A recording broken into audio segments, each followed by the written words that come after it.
स्वागत है दोस्तों, डर के एक और सफर में। आज की ये स्टोरी हमारी पिछली स्टोरी का पार्ट 2 है। अगर आपने पार्ट 1 नहीं देखा तो प्लीज पहले से देख लीजिए स्टोरी अच्छे से समझने के लिए। तो चलिए चलते हैं आज की स्टोरी की तरफ। गांव वालों ने एक ही दिन में सारा गांव खाली कर दिया था। कुछ लोग शहर चले गए, कुछ लोग रिवापुर गांव के आसपास रहने लगे, तो कुछ लोग अपने रिश्तेदारों के घर में चले गए। पर मीना के उस श्राप ने उनका पीछा नहीं छोड़ा। हर रात उन सभी को सपने में एक गर्भवती महिला दिखाई देती जो बेहद दर्द में बस थोड़ा सा पानी मांगती। तो कभी वही औरत एक मरे हुए बच्चे को हाथ में लिए दिखती और उनकी आंख खुल जाती। कभी रात को ठीक 3 बजे उनके दरवाजे पर दस्तक होती। इस वजह से जो लोग अपने रिश्तेदारों के घर में रुके थे उन्हें भी रिश्तेदारों ने घरों से निकाल दिया। जो लोग रेंट से रह रहे थे उनको भी घर छोड़ना पड़ा, और जो लोग शहर गए थे उनके साथ भी यही सब हो रहा था। उनके बच्चे भी पागलों की तरह हरकतें करने लगे। कभी वो अजीब अजीब बातें करते, जैसे कि माँ मुझे मीना के बच्चे के साथ खेलना है, या पापा हम गांव कब जाएंगे, मीना बेचारी अकेली है। यही नहीं, कभी वो रात में अचानक रोने लगते। इतना ज्यादा रोते कि कुछ भी कर लो वो शांत नहीं होते। कभी अकेले हंसते, कभी आधी रात में सोते हुए लोगों को एकटक घूरते रहते। दिन में भी पानी देखते ही उसे फेंक देते, कभी उसी पानी को घंटों घूरते रहते। अब औरतें भी अजीब हरकतें करने लगी थीं, जैसे कि घर के मंदिर के पास ना जाना, पूजा ना करना, ऐसी हरकतें करना कि जैसे वो गर्भवती हो। दिन रात बस नॉनवेज ही बनाना, और ऐसे खाना कि मानो कितने सालों बाद खा रही हो। कभी खाना ही नहीं बनाना, कभी अपने शरीर को पूरा गीला करके सोना। दूसरी तरफ रिवापुर गांव की उस झील का पानी पूरी तरह से काला होने लगा और उससे बेहद गंदी दुर्गंध आने लगी। आसपास के गांव वालों ने प्रशासन को इस बात की खबर की। गवर्नमेंट के लोग वहां पहुंचे। उन्होंने देखा झील का पानी पूरी तरह से काला पड़ चुका है और स्मेल इतनी गंदी कि सांस लेना भी मुश्किल था। उन्होंने देखा गांव भी पूरी तरह से खाली है, वहां एक भी इंसान नहीं है। उन्हें कुछ अजीब लगा। उन्होंने झील को साफ करने का काम शुरू किया ही था कि अचानक मुख्य अधिकारी की तबीयत खराब होने लगी। वो बेहोश हो गए। उन्हें तुरंत अस्पताल ले जाया गया। काम वहीं रुक गया। डॉक्टर ने बताया इनकी सभी रिपोर्ट और सभी जांच बिल्कुल सामान्य है। डॉक्टर को समझ नहीं आ रहा था और ना ही सभी कर्मचारियों को। फिर उन्हें लगा कि उस झील की बदबू से शायद बेहोश हो गए होंगे। अगले दिन फिर से वो सभी वहां पहुंचे काम शुरू करने के लिए। बड़ी बड़ी जेसीबी मंगाई गई। पानी खाली करने के लिए बड़े बड़े पंप मंगाए गए। सभी रेडी था। अचानक झील के बीचों बीच बुलबुले उठने लगे। सभी ये देखकर हैरान थे। उस पानी में एक भी मछली नहीं थी और ना ही वहां किसी का भी रहना संभव था। वहां जंगली जानवर भी नहीं आ रहे थे। फिर ये क्या था? सबकी दिलचस्पी बढ़ने लगी। झील के आसपास बहुत कचरा था, तो पहले उसे साफ करना था। फिर झील की सफाई होनी थी, तो उसे टाइम था। सफाई करने का काम शुरू हुआ। अभी ठीक से काम शुरू भी नहीं हुआ था कि 2 कर्मचारी एक दूसरे की तरफ देखते हुए जोर जोर से चिल्लाने लगे और अपनी छाती पीटने लगे।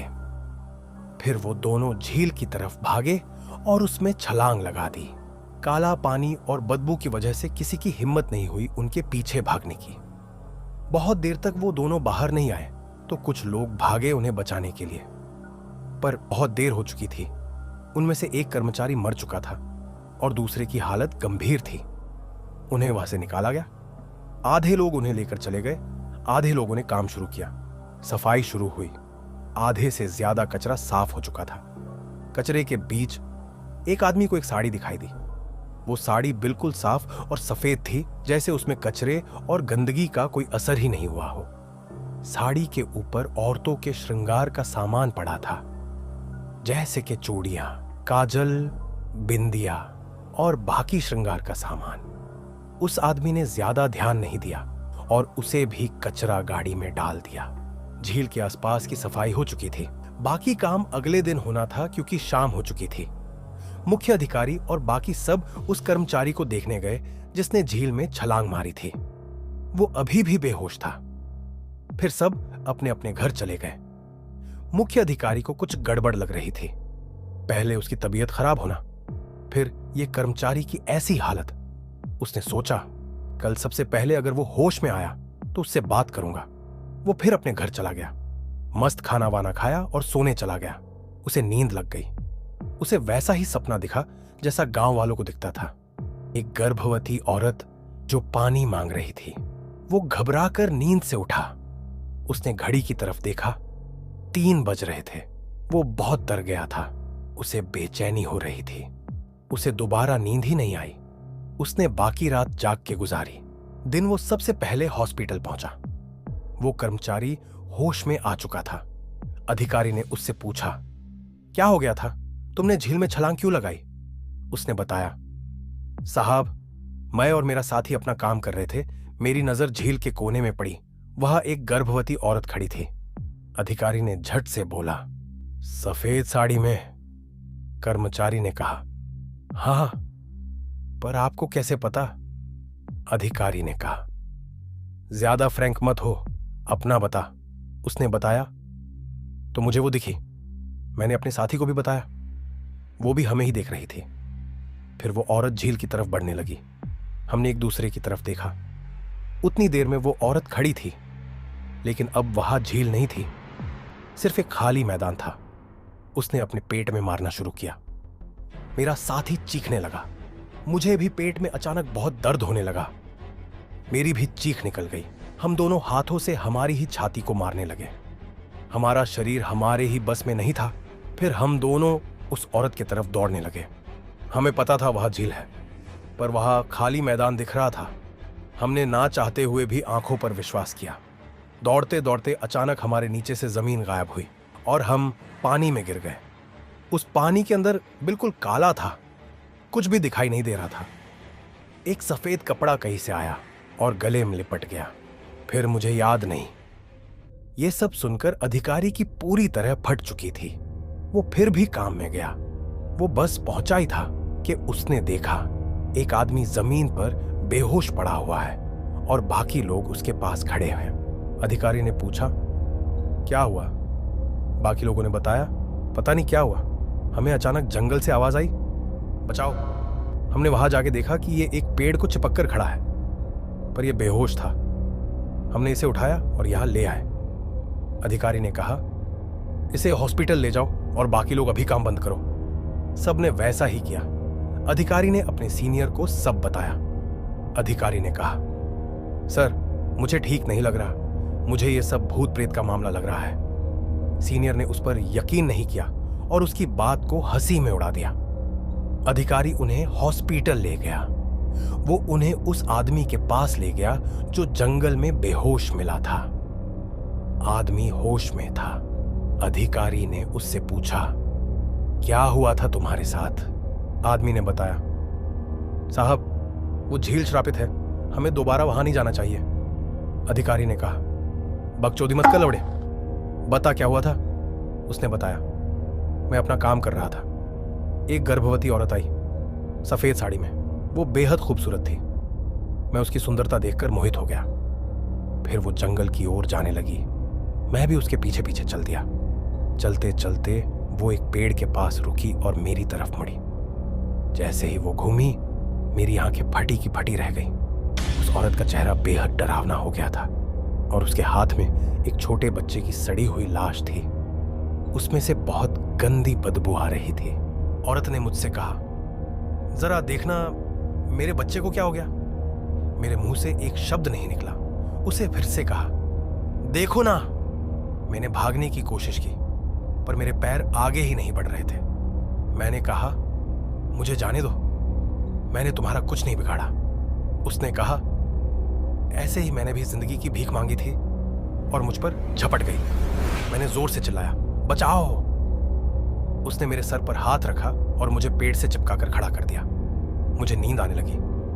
फिर सब अंधेरा हो गया। होश आया तो मैं यहां हॉस्पिटल में था। अधिकारी ने कहा, अब यकीन हुआ सर? सीनियर ने कहा, नहीं। अगले दिन सीनियर खुद उस झील के पास पहुंचा। झील में से पानी निकालने का काम सही चल रहा था।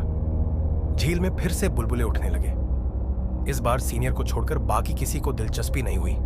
यह साला फंसाएगा। झील थोड़ी सी खाली हुई, तभी झील में एक नवजात बच्चे की लाश तैरने लगी। सब देखकर हैरान थे। इस बार सीनियर की भी फटी। उस लाश को बाहर निकाला गया। वो बच्चा पूरी तरह विकसित होने का था। उसकी बॉडी पूरी सड़ी हुई थी और काली पड़ चुकी थी। उसमें से बहुत गंदी बदबू आ रही थी। पुलिस को इस बात की सूचना दी गई। पुलिस आई और छानबीन शुरू की। सबसे पहला शक गांव वालों पर गया, पर उस गांव में कोई था ही नहीं। ये और अजीब बात थी पुलिस के लिए। एक एक कर सभी गांव वालों के बारे में पता लगाया गया। सबसे पूछताछ हुई। सबने एक ही बात कही, वो गांव में श्राप है और उसकी रूह सबको खत्म कर देंगी। पुलिस को यकीन नहीं था। बच्चे की लाश को पोस्टमार्टम के लिए भेजा गया था। वो लाश पोस्टमार्टम रूम से गायब थी।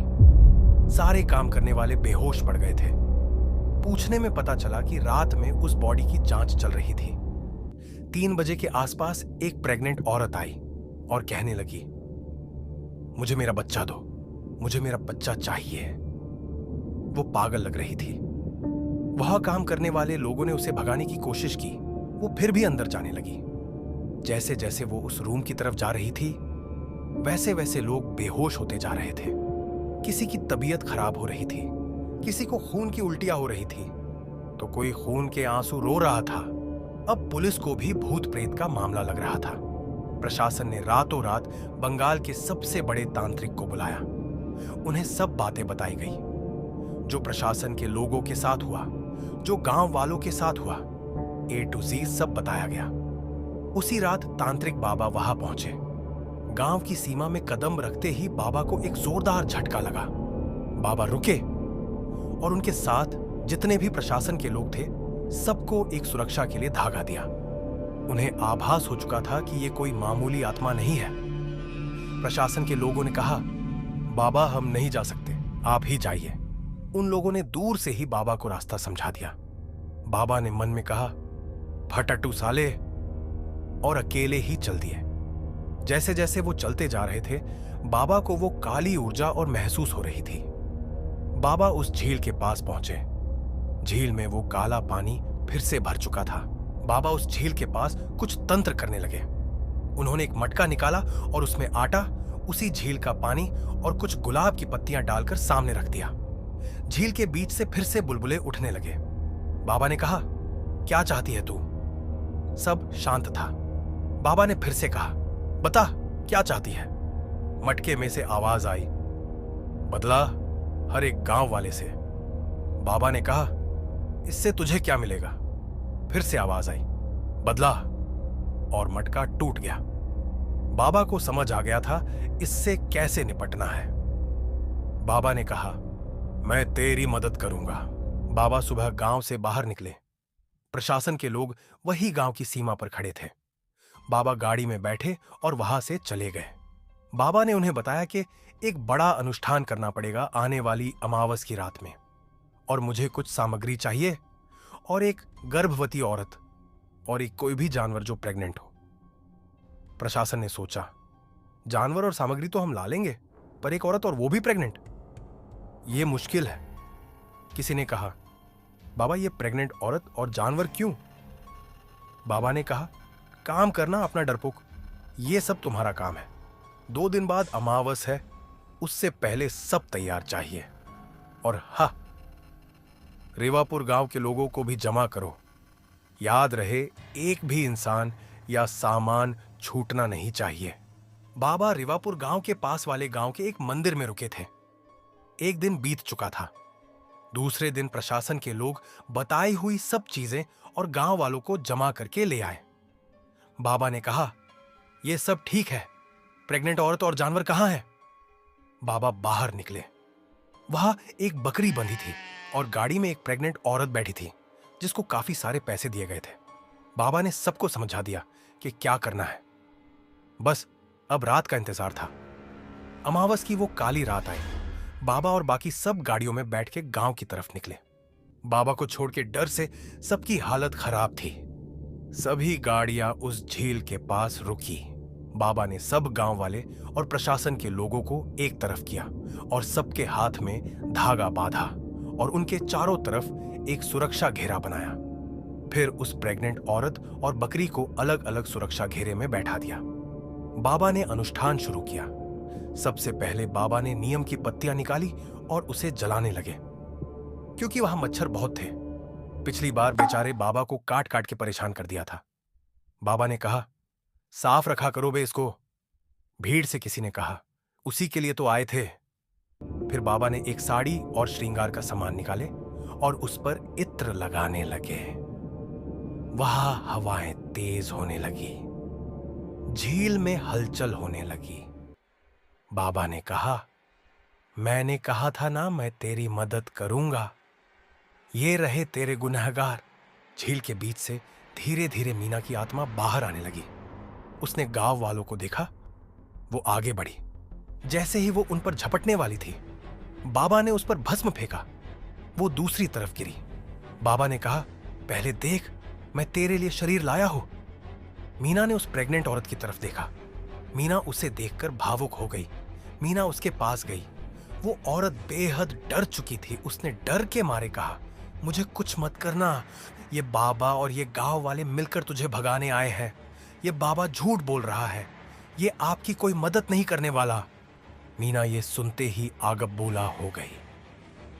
मीना उस औरत के शरीर में जैसे ही प्रवेश करने वाली थी, बाबा ने बकरी को आगे कर दिया और मंत्र बोले। मीना बकरी के अंदर प्रवेश कर गई। फिर बाबा ने जल्दी से बकरी के आसपास घेरा बनाया और उस पर भस्म डाला। बकरी बोलने लगी, बाबा तूने मेरे साथ धोखा किया। जैसे मैंने पहले तांत्रिक को मारा था, तुझे भी मार डालूंगी। ये गांव वाले भी भाग गए थे, इस बार नहीं छोड़ूंगी। बाबा ने कहा, तुझे बदले की प्यास नहीं, तुझे बच्चे को खोने का दर्द है। तू चिंता मत कर, मैं तेरी मदद करूंगा। तुझे मुक्ति दिलाऊंगा, तुझे नया जन्म दिलाऊंगा। मीना ने कहा, मुझे सिर्फ बदला चाहिए, बदला। बाबा ने कहा, तू इस बकरी के शरीर से नहीं निकल सकती, क्योंकि मैंने इसमें तुझे कैद कर दिया है। मीना कुछ भी कर नहीं पा रही थी। बाबा आगे बढ़े। एक चाकू लेकर बकरी की गर्दन में फिरा दी। मीना जोर जोर से चीखने लगी। बाबा ने बकरी की कुर्बानी दे दी। बाबा ने जल्दी जल्दी बकरी के शरीर को जला दिया और मीना का श्राद्ध किया। झील का पानी अब बदबू नहीं मार रहा था। सुबह होने ही वाली थी। बाबा ने बकरी की अस्थियों को एक मटके में बंद किया और प्रशासन के लोगों को देते हुए कहा, इसे नदी में ही विसर्जित करना। सुबह हो चुकी थी। अब रिवापुर गांव फिर से बस पाएगा। फिर से उन खंडहर मकानों में साफ सफाई होगी। यह समय था रिवापुर गांव की नई शुरुआत का और अपनी गलतियां सुधारने का। रिवापुर गांव की उस झील को साफ किया गया और उसका नाम मीना के नाम पर रखा गया और गांव के बीचों बीच मीना की मूर्ति लगाई गई। पर अब इस सब का क्या फायदा? पहले उसकी मदद करते तो शायद उसका बच्चा भी बाकी बच्चों के साथ खेल रहा होता। आपको यह स्टोरी कैसी लगी कमेंट करके बताइए और सब्सक्राइब कीजिए स्टोरीज लैब चैनल को। धन्यवाद।